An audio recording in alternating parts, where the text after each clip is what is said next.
All right. So, now what I'm supposed to say.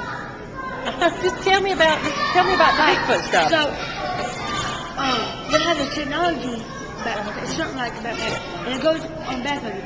And so you gotta go to college and learn all about it. It has night vision cameras, so the birds will come out, let's say 2 to 3 o'clock. That's the best time to find them. The worst ones you have to find them in daytime. They like to live near food, deers and all that forest, and mostly you'll find like prairies and wetlands.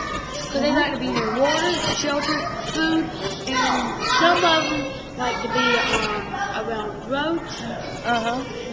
And they got night vision, heat seeking, they have to help see from the woods and all that. And they have these new technologies because they like to reconnect the sounds. So they got these little sticks, they bang on them, and then Sasquatch likes to kick rocks. So they're smart now, and they like to make noise and communicate back. And I could do a Bigfoot howl, but I don't want to in here. But, probably not a good idea in here. But they're smart. They can change their voice into a wolf. But it's stronger than a wolf, so it's easier to spot. And then you can do different kind of communication. And sometimes they respond, sometimes they don't. But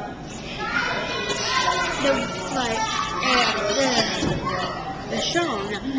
They usually hide in trees, or sometimes they like to mark the territory by breaking branches. They can even knock down trees. And like say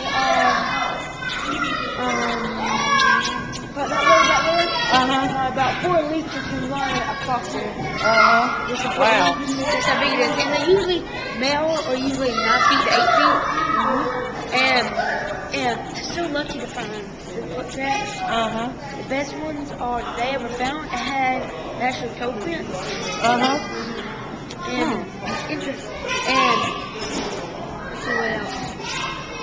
They like to have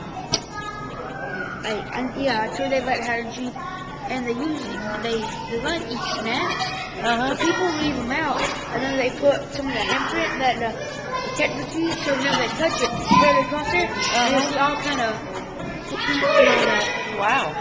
But the bigger some of them, but the more, but they start really loud, and you can hear them, and their howls are it's so scary, and when people hunt, they get afraid. Like that's why most of them, and they're hard to catch.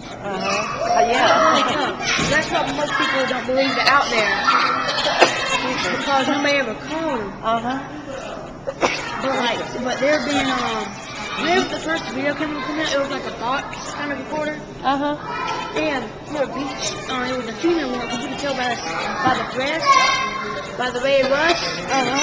And it was an actual Bigfoot walking across. Wow. And the way the description was, it was no person in costume. And it was the first actual photo ever got of a real Bigfoot.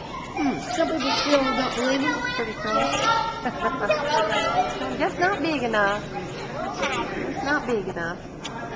Maybe next time. It's like really interesting just to look for. Yeah, it is. Is it scary at the same time? What they do is, there was this woman, they had wood behind them, and the Bigfoot came and actually was banging on the door. They said it almost broke in, right? But, oh my goodness. But they're scared. Scared of us than we are them. People think that because they're almost human, but they're like, they're the better science fiction human. Because they're really smart, and the whistles, and some actually sound like they're talking. And it's really interesting. Wow. Sounds like it. You know what Russia is? And on that land in north, I found out there's a big wood there. And they found more species of Bigfoots there. So they think that's like fictional human being. That's interesting. Yeah. It really is. It's like fun and scary at the same time. Yeah, yeah. I'm not so sure I'd want to run into one of them in a dark alley anywhere. No, probably not. Unless it was like Harry from Harry and the Hendersons. I like him. Did you ever see that movie? No. We just got a candy bar in him out, but they'll catch up with you and try to get that one.